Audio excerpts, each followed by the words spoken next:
মুত্তাকিনদের গুণ 6টা, আর দুনিয়াতে পুরস্কার 6টা, আখিরাতে 2টা পুরস্কার মুত্তাকিনদের। আখিরাতের 2 পুরস্কারের প্রথম পুরস্কার হলো বিনা হিসাবে জান্নাত। আর একটু আস্তে বলেন। 2 নম্বর পুরস্কার, যারা 6 গুণ অর্জন করে তাকওয়া অর্জন করবে, মুত্তাকি হবে, দুনিয়াতে এদের পুরস্কার 6টা, আখিরাতে এদের পুরস্কার হলো 2টা। আখিরাতের প্রথম পুরস্কার বিনা হিসাবে জান্নাত, দ্বিতীয় পুরস্কার পর্দা ছাড়া ডাইরেক্ট আমার আল্লাহর সাথে মোলাকাত। ইয়া ইলাহি তু মেরা মাহবুদ হ্যায়, या इलाही तू मेरा माशूक है, या इलाही मुझसे मुझको दूर कर, ताकि देखो मुझ में तुझको एक नजूर। কিয়ামতের দিন আল্লাহর সাথে মোলাকাত করার আশা আসেনি? তাহলে ঘুমের আগে 13টা বিড়ি টানবেন। টানেনি বিড়ি? এরে যুবক, কয়দিন আর যৌবনের বাহাদুরি করবি? আমার আল্লাহর ভয় কেন অন্তরে জমা করো না রে বাবা? মনে মনে ভাবছ আমরা টুপিওয়ালারা বোকা, আমগো মাথা ঠিক নাই। এরে বাবা, এটা কেন ভাবো? তোর মতো তো আমরা বেনামাজি না, আমরা গাঞ্জা খাই না, আমরা মদ পান করি না, ইয়াবার ব্যবসা করি না, ট্যাবলেট খাই না। যত খানা খাই ওযু করিয়া বই, দোনো হাতের কবজা পর্যন্ত ধুইয়া এরপরে খানাটা ধরি, ডান দিক থেকে ধরি, বিসমিল্লাহ বলে খানাটা খাই। কোন বেঈমান, কোন দুশমন যদি 20-এর পেয়ালা দেয়, কোরআনের আয়াত পড়া দম কইরা খামো, আলহামদুলিল্লাহ, কোরআনের আয়াত ওই 20টাকে পানি বানায় দিবে। আমরা পিওর খানা খাই, ঝামেলা মুক্ত খানা খাই, মাথা আমগোটা খারাপ হইব না? আমগোটা খারাপ কেন? টুপি দেয় এই জন্য। বলতো টুপি মাথায় দেওয়ার কারণে কয়জন হুজুরের মাথা গরম কইরা বউরে তালাক দিছে। অথচ সোনার বাংলায় যত তালাকের আওয়াজ, একটারও টুপি নাই। তালাক দিয়া কয় মাথা ঠিক নেই, কয়নি মাথা গরম কেন? কয় টুপি নেই। টুপি নেই জন্য মাথা গরম। বউরে তালাক দিয়া চান্দি গরম হয়ে গেছে। আমি কি হুজুর ফতুয়া দেওয়ার আগে এমন একটা পিঠা লাগাইয়া এরপরে ওর কাছে মাপ চান? কি হুজুর মাপ চান কেন? তোরে যে ফিডা দিলাম মাথা আমারটাও ঠিক নেই, গরম, এই জন্য ফিডাইছি। একটা বদমাস কেউ বলে নাই যে আমি সুস্থ মস্তিষ্কে তালাক দিছি। তালাক দিয়েই কয় মাথা ঠিক নেই। আল্লাহ হেদায়াত দান করুন। ও যুবক, আল্লাহর গোলাম, আমাদের মাথা গরম হয় নাই, আলহামদুলিল্লাহ, মাথা এখনো ঠান্ডা আছে। না হয় 12টা মাস জহুরের পরে বয়ান, আসরের পরে বয়ান, মাগরিবের পরে বয়ান, চোখের মধ্যে শুধু ঘুম আর ঘুম আর ঘুম। একটা সেকেন্ড রাতের বেলা ঘুমাইতে পারি না, দৌড়ের উপরে আছি 12টা মাস। ও বান্দারা, এই কথাগুলো তো ডায়েরিতেও লেখা বই না। কত মানুষ সামনে ডায়েরি নিয়ে বয়ান করে, কত বান্দারা সামনে ল্যাপটপ নিয়ে বয়ান করে, দেখে দেখে কোরআনের আয়াত পড়ে আর তরজমা বলে। না রে বাবা, এখানে আজকে কি বয়ান করবে এটা ঢাকার থেকে নির্দিষ্ট করি নাই। এখানে বৈশা আল্লাহর কাছে অন্তর দিয়া বলছি, আল্লাহ, যেই কথা এখানের জন্য দরকার সেই কথা জবান থেকে বের করে দাও। ও নবীর উম্মতেরা, আল্লাহর মোহাব্বত নিয়ে কথা বলি। 2 ঘন্টা বয়ান, 1 ঘন্টা বয়ান, একটার পরে একটা, একটার পরে একটা কথা সাজাইয়া কে বের করে দেয়? একটা কথা যদি ভুল হয়, মানুষগুলো সব আমার বিরুদ্ধে চলে যাবে। ফেসবুক নামের গজবের বাজারটারে গরম করে ফেলবে। দুশ্মনেরা তিলের তাল বানাইয়া মজা করবে। ঘুম নাই, টাইম মতো খানা নাই, হ্যাঁ, এরপরে রাত 12টার পরে চিল্লেনি টের পাও। এরপরে একটা কথাও তো আল্লাহ পাক আলহামদুলিল্লাহ নাই ছাড়া হয় না।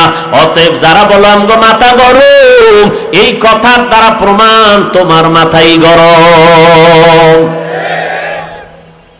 এরে যুবক, কয়দিন আর যৌবনের বাহাদুরি করবি?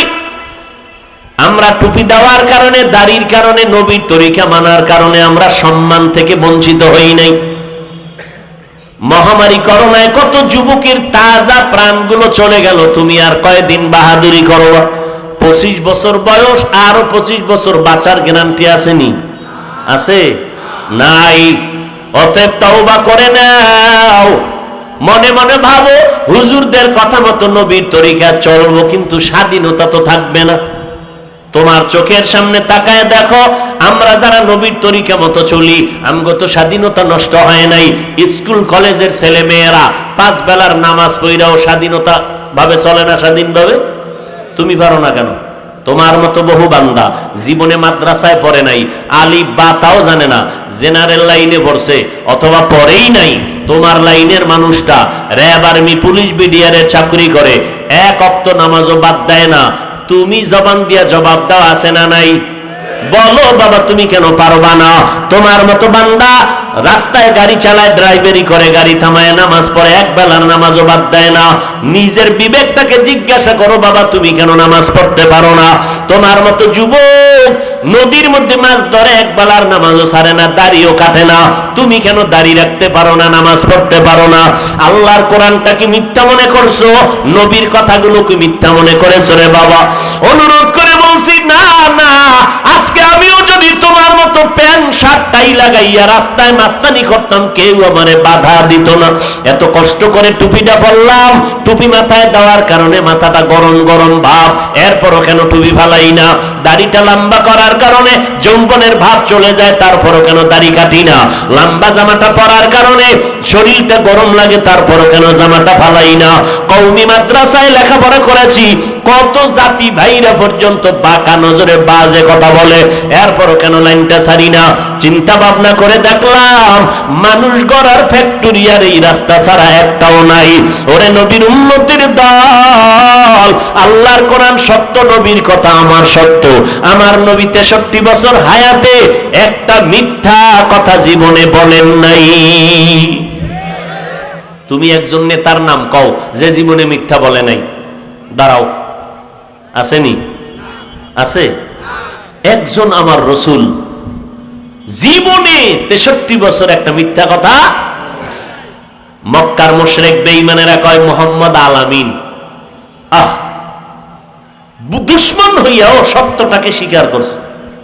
মুহাম্মদের মতো সত্যবাদী কেউ নেই। সেই সত্য নবীর কথা 1500 বছর চলে গেল, আমার নবী নাই। নজর করে দেখছো ওই নবীর আদর্শ দেখি আজকে কত বিধর্মীরা কালেমা পড়ে মুসলমান হয়ে গেল। ও যুবক, তুমি মুসলমানের ঘরে জন্ম নিয়ে বলো কেন নবীর তরিকা মতে চুলটা কাটতে পারো না, নামাজ পড়তে পারো না? মোনাজাতের ভেতরে তোমার ডানে বামে কত মানুষের কান্নার আওয়াজ, তোমার চোখে কেন পানি আসে না? বাহাদুরি করিস না রে বাবা। কিসের বাহাদুরি করবা আজকে তুমি? কিসের বাহাদুরি করবা? আমি হাফিজুর রহমান বক্তা হইয়া বসছি, আমার এই বক্তাগিরির বাহাদুরি কতক্ষণ? আজরাইল আসা পর্যন্ত। যেদিন আজরাইল এসে হাজির হয়ে যাবে, আমার সন্তানেরা, আপনজনেরা বেলেট দিয়া কেটে কেটে আমার গেঞ্জি রেখে দিবে, 3টা নরমাল সাদা কাপড়ের প্যাকেট বানাবে। কে ডাক্তার, কে ইঞ্জিনিয়ার, কে ধনী, কে গরিব, কোনো ভেদাভেদ নাই, কাফনে প্যাকেট করো। ওই কাফনে প্যাকেট করিয়া যখন কবরে নিবে, কবরে তোমার আমার সবার কবরে 2 জন ফেরেশতা আসবে 3টা প্রশ্ন করার জন্য। রবের পরিচয় দাও, ধর্মের পরিচয় দাও, রাহমাতুল লিল আলামিনের পরিচয় দাও। আর কোনো কথা নাই। তুমি কয় টাকার মালিক জিগাইব না, তুমি কত এলেমওয়ালা কোনো প্রশ্ন নাই, তুমি কোন দলের নেতা কোনো প্রশ্ন নাই। প্রশ্ন 3টা, রবের পরিচয় দাও, ধর্মের পরিচয় দাও, রাহমাতুল লিল আলামিনের পরিচয় দাও। ও যুবক, আল্লাহর গোলাম, তোমার পাও 2টা যদি আগায় দাও, আমি পায়ে হাত রেখে বলতে চাই, কোন দিক দুনিয়া থেকে কোন দিন বিদায় হওয়া তোমার আমার জানা নাই।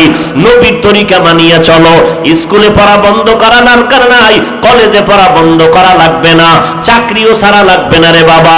স্কুলে পড়ো, কলেজে পড়ো, চাকরি করো, ব্যবসা করো, এর মাঝখানে তোমার কাজ হইলো 5 বেলার নামাজটা ঠিক মতো আদায় করো। মা বাবার দোয়া নিয়ে চলবা, ওলামায়ে কেরামের পরামর্শ নিয়ে চলবা। যে আলেমের বয়ান শুনলে দিলটা নরম হয়, চোখে পানি আসে, আমলের জন্য দিল কাঁদে, এমন একজন আলেমের পরামর্শ নিয়ে চলো। মা বাবার দোয়া নিয়ে আগায় যাও, কারণ মা বাবার চোখের পানি আর দোয়া ছাড়া তুমি আমি বড় হইতে পারি নাই, মানুষ হইতে পারি নাই, টাকা পয়সা বাড়ি গাড়ির মালিক হতে পারি নাই। ওই মা বাবার দোয়া যত নিবা, দেখবা সামনের রাস্তা তত ক্লিয়ার হয়ে যাবে। পেছনে শয়তানের ধোকায় পড়িয়া অন্যায় করেছো, এখন নিজের বিবেকটাকে একটু মনে মনে জিজ্ঞাসা করো রে মন। আমার মতো বান্দা যুবক স্কুল কলেজে পড়িয়াও যদি নামাজ পড়ে, আমি কেন পারি না? আমার মতো বান্দা র্যাব, আর্মি, পুলিশ, বিডিআরের চাকরি করিয়াও যদি নামাজ পড়ে, আমি কেন পারবো না? চেয়ারম্যান, মেম্বার, এমপি, মন্ত্রী, ওসিডিসি, এসপি, এরা যদি 5 বেলার নামাজি হয়, আমি কেন পারবো না? আমার মতো যুবক নামাজির অভাব নাই, আমি কেন পারি না? আল্লাহ বুঝি আমার উপরে বেজার।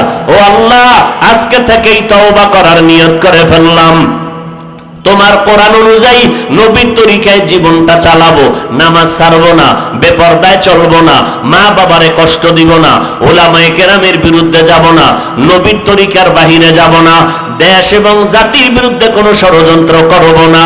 ও আল্লাহ, আমার গুনার খবর আমার মা বাবা ভাই বোন যদি জানতেন, আমারে লজ্জায় কেউ সামনে আসতো না, আমাকেও সম্মানের নজরে দেখতো না।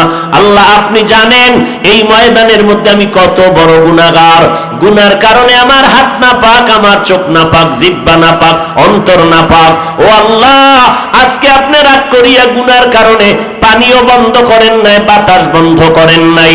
আজকে তওবার নিয়ত করে ফেললাম, জীবনে যতদিন হায়াত পাবো রে আল্লাহ, আপনিই তো হায়াতের মালিক, আপনিই তো ইজ্জতের মালিক, আপনিই তো রিজিকের মালিক রে মাওলা। আজকে থেকে আর নামাজ ছাড়বো না, বেপরদায় চলবো না, দাড়ি কাটবো না, নবীর তরিকার বাহিরে চলবো না। ও আল্লাহ, আমি নিয়ত করলাম, এবার আপনি তৌফিক দিলে পারবো, আপনি যদি তৌফিক না দেন আমার সম্ভব হবে না। এইভাবে অন্তর দিয়া আমার আল্লাহকে মনে মনে মনে মনে ডাকো। পয়গম্বর মুসা নবী আল্লাহর দরবারে মিশরের জমিনে বয়া দোয়া করে হাত উঠাইয়া, আল্লাহ গো, মিশরের মধ্যে তুমি বৃষ্টি দাও, মানুষগুলো বৃষ্টি ছাড়া কষ্ট পায়, ফসল হয় না। আল্লাহ তাড়াতাড়ি জানায় দিলেন, মুসা, তুমি যেই মজলিসে মানুষগুলো নিয়ে মোনাজাত দিতেছো, ওই মজলিসে একটা জিনাকার আছে, 40 বছর পর্যন্ত অনবরত জিনা করতেছে। ওই লোকটা যদি উঠিয়া না যায়, আমি তোমার মোনাজাতটা কবুল করব না। মুসা নবী ডাক দিয়া কয়, ময়দানে জিনাকার কে আছো, তাড়াতাড়ি উঠা পালায় যা, না হয় আমার দোয়া আল্লাহ কবুল করবেন না। যদি উঠা না যাও, আমি আল্লাহ থেকে নাম ঠিকানাই না তোরে কানে দইরা উঠায় দিব। জিনাকারের মাথা গরম হয়ে গেল, আমি যদি এখন উঠা যাই, সবাই জানবে আমি একটা বড় জিনাকার। আমি যদি এখন চোখের পানি ছেড়ে কাঁদি, মানুষ বলবে কেন কাঁদি, আমি তো জিনাকার। উঠিয়া যাওয়ারও রাস্তা নাই, চোখের পানি ছেড়েও কান্না করার উপায় নাই। এইবার দিল থেকে আমার মালিকের বিনয়ের সাথে ডাক দিছে, ও দয়ার মালিক, তুমি জানো আমার মতো গুনাহগার কেউ নাই। 40টা বছর জিনা করে করে করে করে জীবনটা কাটাইছি রে মালিক। দীর্ঘ 40 বছর কত মেয়ের জীবনটারি নষ্ট করেছি, কত নারীর সতীত্ব নষ্ট করেছি, কত বোনের ইজ্জত লুণ্ঠন করেছি, কত মায়ের ইজ্জত নষ্ট করেছি রে মালিক। ও আল্লাহ, 40 বছর পর্যন্ত লাগাতার জিনা করে করে জীবনটা কাটাইছি। তুমি একটা দিনের জন্য তো আমার পর্দা ওপেন করিয়া বেইজ্জতি করো নাই। আজকে মুসা নবীর সামনে কেন ডাক দিছো? আজকে কি তুমি আমারে লজ্জা দিবারে আল্লাহ? না, আমি ময়দান থেকে উঠব না।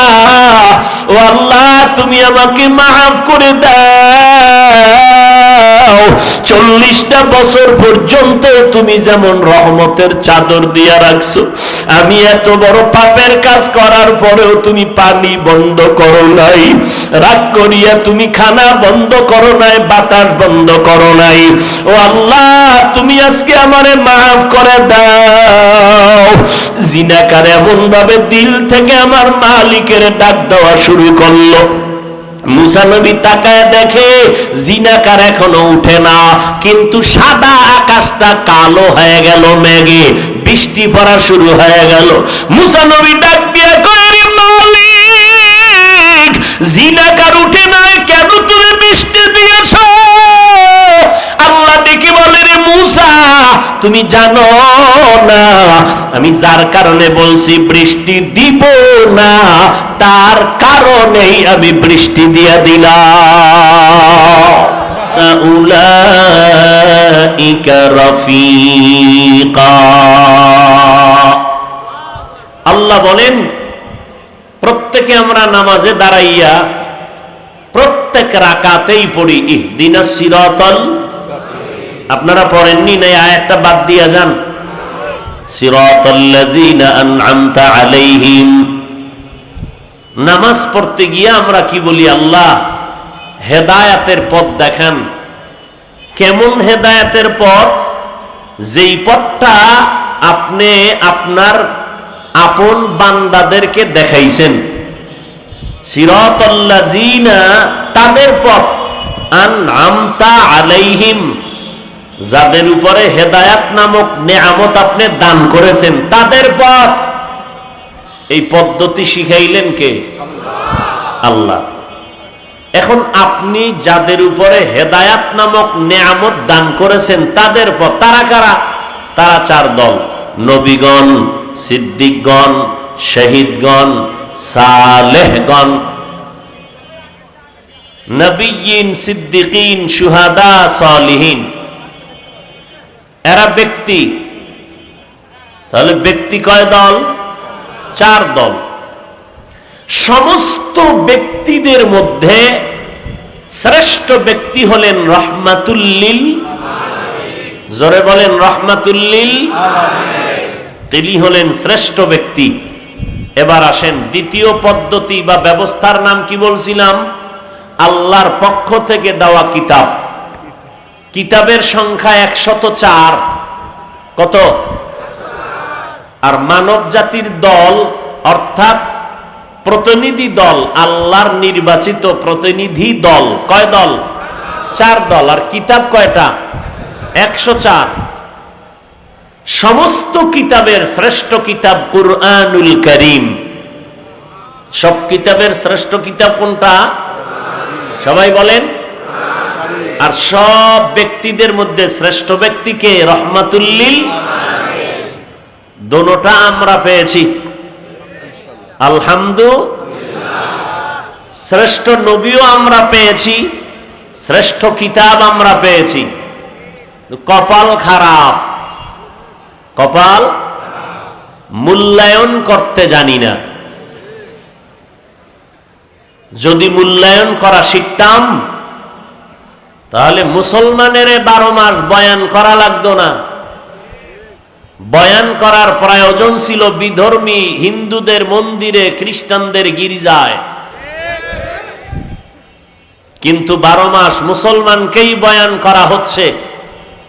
বক্তারও অভাব নাই, ডায়েরিও খালি নাই। তাবলীগওয়ালাদের বয়ান চলছে, বিরামহীন ভাবে পীর সাহেবদের বয়ান, নির্দিষ্ট জুমার দিন খতিব সাহেবদের বয়ান। এই সব বয়ান করে মুসলমানকে, কিন্তু মুসলমানের কোনো পরিবর্তন নাই। মহামারী করোনার আগেও গাঞ্জাখোর এখনো গাঞ্জা খায়। মহামারী করোনার আগে বেনামাজি এখনো নামাজ পড়ে না। মহামারী করোনার আগে ইসলামের দুশ্মন এখনো দুশ্মনী করে। মহামারী করোনার আগে মাদ্রাসা বিরোধী শক্তিরা এখনো মাদ্রাসার বিরুদ্ধে কথা কয়। মহামারী করোনার আগে, গজবের আগেও মানুষ মদ পান যারা করতো এখনো করে, যারা দাড়ি কাটতো ছাড়তো এখনো দাড়ি কাটে আর ছাটে, যারা সুদ ঘুষ খাইতো এখনো, যারা আলেমদের বিরোধিতা করতো এখনো, যারা ইমামদের বিরোধিতা করতো এখনো করে। আছে না নেই? তাহলে বিধর্মীকে বয়ান করব কখন? ধর্মের মানুষই তো লাইনে নাই। আল্লাহ হেদায়াত দান করুন। আল্লাহ পাক রব্বুল আলামিন শ্রেষ্ঠ নবী দিলেন, উম্মতকে জান্নাতের পথ দেখাবেন, এবং কিতাব দিলেন, শ্রেষ্ঠ কিতাব কোরআনুল কারীম। ব্যক্তি আমার নবীকে আল্লাহ পাক আউয়াল আখিরের ইলম দান করেছেন। নবী বলেন, উতিতু ইলমাল আউয়ালিন ওয়াল আখিরিন। আল্লাহ আমাকে দান করছেন ইলম, আউয়াল আখিরে যত ইলম নবীদেরকে দিছিলেন সব আমাকে দিয়েছেন আল্লাহ। আর কোরআন শরীফ এমন এক কিতাব যেটাকে জামিউল উলুম বলা হয়, সব জগতের ইলমের সমষ্টি নির্যাস আল্লাহ কোরআনে দিয়েছেন। তাহলে এই দুই ব্যবস্থা, ব্যক্তি আর কিতাব, নবী আর কোরআন, এই দুইটার কাজ হলো মানুষকে হেদায়াতের পথ দেখানো। এজন্য আল্লাহ বলেন হুদাল্লিল মুত্তাকিন। কিন্তু কোরআন এমন একটা কিতাব, তুমি জান্নাতের পথ দেখাইবা উম্মতকে, কিন্তু ভেতরে যেন কোনো কিবির না আসে, আমি ভাব না আসে। আমি ভাব আসে কেন? আমার এলেম বেশি। আমি ভাব আসে কেন? আমার আমল বেশি। আমি ভাব আসে কেন? আমার টাকার পাওয়ার বেশি। আমি ভাব আসে কেন? আমার ক্ষমতার পাওয়ার বেশি। আমি ভাব আসে কেন? আমার অস্ত্রের শক্তি বেশি। এই ভাবওয়ালা মানুষ আছে না নাই? ধর্মীয় লাইনে যাদের ভাব, আল্লাহ এদের ভাবকে দমন করে দিলেন তিনটা অক্ষর দিয়া। কয়টা অক্ষর? এই ভাবওয়ালা ধর্মের নেতারা, তুমি মনে করো তোমার মতো বক্তা জগতে কেউ নাই, তুমি মনে করো তোমার মতো শাইখুল হাদিস আর কেউ নাই, তুমি মনে করো তোমার মতো বড় পীর জগতে নাই, তুমি মনে করো সব কাফের, তুমি হক। এলেম তোমার চতুর্দিক থেকে পড়ে, ঝিলিক বের হয়, তুমি এত জানো, এত জানো, এত জানো, এত জানো। বলো তো আলিফ লাম মিমের অর্থ কি? কোরআন শরীফে ঢুকতেই তুমি ব্যাক। এত এলেম থাকলে বলো আলিফ লাম মিমের এলেমের গোড়া কই? মুফাসসিরিনে কেরাম বলেন, সমস্ত কিবিরওয়ালা অহংকারীদের অহংকারকে জবাই করেছে আলিফ লাম মিম তিনটা অক্ষর দিয়া। ঢুকতেই তোর দরজায় তালা লাগানো। এত এলেম থাকলে বল আলিফ লাম মিমের ব্যাখ্যা কি? যদি না পারো তাহলে আলিফ লাম মিমের ওখানে মাথা নত কইরা দিলকে নরম কর যে আমি আসলেই কিছু না, আমার এলেমের কোনো যোগ্যতা। এলমেরা এজাজু করদান বেহিসাব, খলকেরা দাদান জওয়াবে বাসওয়াব, হক না দারাত দোস্তে খলকা জারেরা, নিস্তে ই খসলতে কে দিনদারেরা। এই যে এলেমের বয়ান, মুফতি সাহেব দেখেন কোরআন শরীফ ওজন কত? কয় 250 গ্রাম হবে না, 250 গ্রাম হবে না। কিন্তু এর হাকিকতে ওজন কত? পৃথিবীর কেউ এর ওজন বহন করতে পারে না। কোরআনের একটা লাইন হলো তাফসীর। একটা লাইন কি? তাফসীরের উপরে এত পরিমাণ কিতাব লেখা হয়েছে, কোন মানুষ যদি কিয়ামত পর্যন্ত সমস্ত তাফসীর অধ্যয়ন করে, কিয়ামত কায়েম হবে, অধ্যয়ন শেষ হবে না, এত বিশাল। কোরআনের আরেকটা লাইনের নাম হলো দর্শন, হিকমত। এই লাইনটা এত লম্বা, হিকমতের উপরে এই পরিমাণ কিতাব লেখা হলো। লেখকরা লিখে গেলেন, কোন মানুষ যদি 1000 বছর অধ্যয়ন করে, কিয়ামত হবে, তার অধ্যয়ন শেষ হবে না। কোরআনের আরেকটা লাইন হলো ইলমে বালাগাত ফাসাহাত, আরেকটা লাইন ইলমে সরফ, আরেকটা লাইন ইলমে নাহবু। এই লাইনে এত পরিমাণ কিতাব লেখা, জীবন দেওয়ার চেষ্টা করলেও লাইনের মাথায় যেতে পারবে না। কোরআনের আরেকটা লাইন হলো ফিকহ, ফতোয়া বিভাগ। এই পরিমাণ ফতোয়ার উপরে কিতাব লেখা হলো। কোন মুফতি সাহেব যদি অধ্যয়ন করা শুরু করে সব ইফতা বিভাগের কিতাবগুলো, মুফতিয়ানে কেরামদের কিতাব, ফিকহের উপরে গবেষণা করতে থাকে, 1000 বছর চলে যাবে, কোরআনের এই ধারার মাথায় যেতে পারবে না। এত ইলম আল্লাহ দান করেছেন, মাত্র 23 বছর লাগাইয়া একজন ব্যক্তি রাহমাতুল লিল আলামিনের উপরে। সব ইলমের গোড়া আমার নবী, আমার আল্লাহ আমার নবীরে দান করেছেন। এত ইলম, এত ইলম, এর কোনো শেষ নাই। এক এক ফুলের এক এক গ্রান আমার নবীকে আল্লাহ দান করলেন। এ কোরআনের তাফসীর, এ কোরআনের ব্যাখ্যা, হাদিস শরীফ, আবার হাদিসের ব্যাখ্যার কিতাবের অভাব নাই, ফাতোয়ার লাইনে কিতাবের অভাব নাই। আল্লাহর নবীকে আল্লাহ পাক সব ইলম দিয়া কয়, নবী আপনি কি ভাবছেন আপনার ইলম অনেক বেশি? না না, ওমা উতিতুম মিনাল ইলমি ইল্লা কালিলা, মা উতিতুম মিনাল ইলমি ইল্লা কালিল, আপনাকে ইলম দিয়েছি খুব সামান্য। কে কয়? আল্লাহ কয়। কারে কয়? নবীরে কয়, নবী আপনাকে আমি ইলম দিয়েছি অনেক বেশি। অনেক বেশি? অনেক কম। অনেক? তাহলে এবার চিন্তা করেন কি পরিমাণ ইলম আল্লাহর কাছে জমা। এবার নবীর আবার দোয়া শিখিয়ে দেয়, নবী ইলম বাড়ার জন্য দোয়া পড়বেন, অকুর রব্বি জিদনি ইলমা, আল্লাহ ইলম বাড়ায় দাও, জ্ঞান বাড়ায় দাও, রব্বি জিদনি ইলমা, রব্বি জিদনি ইলমা, রব্বি জিদনি ইলমা। জ্ঞানের ভান্ডার খুলে দাও।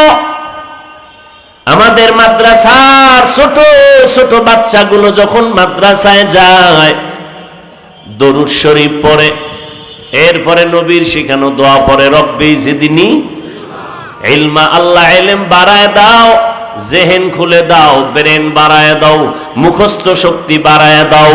এই দোয়া পড়তে পড়তে পড়তে পড়তে এই পরিমাণ জ্ঞান আল্লাহ বাড়ায়। 8 বছরের সন্তান 30 পারা কোরআন সিনার মধ্যে নিয়ে দৌড়ায়। ইলম বাড়াইছে কে? আর তুমি বিড়ি টানবা, আল্লাহ বাড়াইবো? হ্যাঁ, তুমি সারাদিন গান বাজনা দিয়ে কানকে নষ্ট করেছো, তোমার খানার মধ্যে বিসমিল্লাহ নাই। আমার মাদ্রাসার ছোট্ট বাচ্চাটা মাদ্রাসায় গেলে বসার মধ্যে আদব, খানার মধ্যে আদব, কথার মধ্যে আদব, নামাজের সূরাতে বসে, খানা খাইতেও সুন্দর করে বসে। আমার মাদ্রাসার ছোট্ট বাচ্চাটা পড়তে বসলে ওযু ছাড়া পড়তে বসে না, কিছু পড়তে গেলে ধরতে গেলে বিসমিল্লাহ ছাড়া পড়ে না। বাথরুমে যাইবে সুন্নাত অনুযায়ী বাম পাও দিয়া ঢুকবে, দোয়া পড়বে, বের হবে ডান পাও দিয়া দোয়া পড়বে। খালি মাথায় বাথরুমে যাবে না, খালি পায়ে বাথরুমে যাবে না। কারণ থানবী রহমাতুল্লাহ আলাইহি বলেন, খালি মাথায় খালি পায়ে বাথরুমে গেলে জেহেন কমে যায়। আমার ছোট বাচ্চা, আপনাদের সন্তান কওমি মাদ্রাসায় যারা পড়ে, নুরানি হেফজখানায়, এই বাচ্চাগুলোকে 24টা ঘন্টা আমাদের উলামায়ে কেরাম শিক্ষকেরা পাহারা দেয়। কেন পাহারা দেয়? বিনিময়ে মাসে বেতন পায় 5000, 6 মাস বাকি। ঠিক নি? এরপরও মাদ্রাসা খারাপ। 24টা ঘন্টা আপনার সন্তানকে পাহারা দেয়। কেন? আপনার সন্তানটাকে শুধু পড়ায় না, মাদ্রাসার লাইনে একটাই মাত্র প্রতিষ্ঠান আছে, মাদ্রাসা দেওবন্দির আদলে মাদ্রাসা। যারা শুধু পড়ায় না, 24টা ঘন্টা রক্তকে পানি করে আপনার সন্তানকে পাহারা দিয়া মদিনাওয়ালা নবীর আদর্শে গড়াইয়া দেয়। এই জন্য কথার আগে সালাম দেয়। যেখানে সেখানে প্রস্রাব পায়খানা বাচ্চা করে না।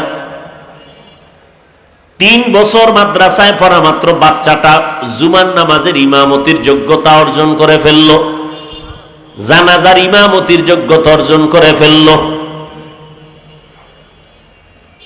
8 বছর 6 মাসের মধ্যে কোরআন পুরাটা হেফজ করে ফেলছে। 8 বছরের সন্তান, বয়স কত? 8। কোরআন হেফজ করছে কয় মাসে? বলেন না কেন? 6 মাস। সিংড়া বৃহত্তর নাটোরের মানুষ, সাহস আর শক্তি আর সততা থাকলে একজনে দাঁড়াইয়া আমারে বলো, বাংলাদেশের মধ্যে এমন কোন মাদ্রাসা আর কোন ছোট বাচ্চা রাতের বেলা দিনের বেলা কোরআন শরীফ পড়তে পড়তে পড়তে পড়তে এমন একটা সন্তান মাথা নষ্ট পঙ্গু হয়ে গেছে নাকি, জীবনটা নষ্ট হয়ে গেল নাকি, এমন একটা প্রমাণ থাকলে দাঁড়ায় দাও, আমি কালকে হেফজখানার বিরুদ্ধে বয়ান করব। আর যদি বলো পারবো না, তাহলে সাবধান, কোরআনের বিরুদ্ধে মাদ্রাসার বিরুদ্ধে বিরোধিতা করে ইহুদি খ্রিস্টানেরা। ভারতের ভেতরে শত শত মাদ্রাসা জ্বালায় দিল, তালা মেরে দিল, আগুন দিয়া পুড়িয়া ফেললো, হাজার হাজার আলেমের লাশটা জবাই করিয়া গাছের সাথে ঝুলাইয়া দিল। ওরা চাইছে ভারত জমিনের মধ্যে ব্রিটিশ বেঈমানেরা একটা মাদ্রাসা থাকবে না, আলিফ বা তা আলহামদু বিসমিল্লাহর আওয়াজ থাকবে না।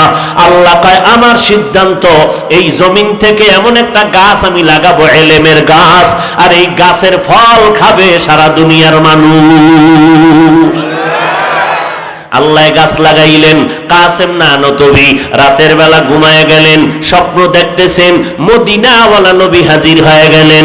ঘুমের মধ্যে মায়ার নবী ডান হাত দিয়া, এরপরে লাঠি হাতের মধ্যে নিয়া জমিনের মধ্যে রেখা টানলেন। ও কাসেম, এই রেখার উপরে তুমি মাদ্রাসা উঠাও। কাসেম নানতবী বলেন, আমি ঘুম থেকে উঠিয়া ফজরের নামাজ আদায় করিয়া যখন মাঠে গেলাম, দেখি ডালিম গাছের গোড়া দিয়া পয়গম্বরের স্বপ্নের রেখা স্পষ্ট মাটিতে দেখা যায়। যেই দেওবন্দ, যেই ভারতের ভিতরে শত শত মাদ্রাসা জ্বালায় দিল, কোরআনের আওয়াজ থাকবে না। আল্লাহ সিদ্ধান্ত করেছেন এই জমিনটাই বানাবো কোরআনের শিক্ষার মাত্র কেন্দ্র। আজ তাকায় দেখেন দেওবন্দ মাদ্রাসার শাখা আর ওই গাছের ফুলের ঘেরান, এমন কোন রাষ্ট্র নাই যেখানে ঘেরান নাই। আল্লাহর সাথে পাল্লা দিয়া পারছে কোন বেঈমান? নমরুদ কয় ইব্রাহিমরে আসতে দিব না, আল্লাহ কয় তোর ঘরের পাশে পাঠাবো, এটা আমার সিদ্ধান্ত। নমরুদ পারলো ফিরাইতে? কথা বলেন না কেন? ফেরাউন সিদ্ধান্ত নিল মূসা নামের পুত্র সন্তান আসতে পারবে না, জবাই করো। শত শত পুত্র সন্তান জবাই করলো। আল্লাহ কয় আমার সিদ্ধান্ত, আমি মূসা নামের সন্তান তোর ঘরে লালন পালন করাবো। কারটা টিকলো? জোরে বলেন।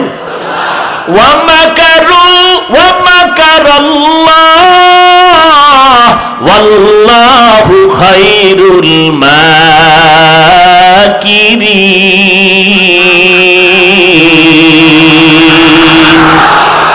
কাদের কুদরত দারি বরকামান, আনতা রব্বি আনতা হাসবি যুল জালাল, তুহি কাদের জলিলুল্লাহ জাহাদার, বহর হালে তুহি মেরা নিগাহদার।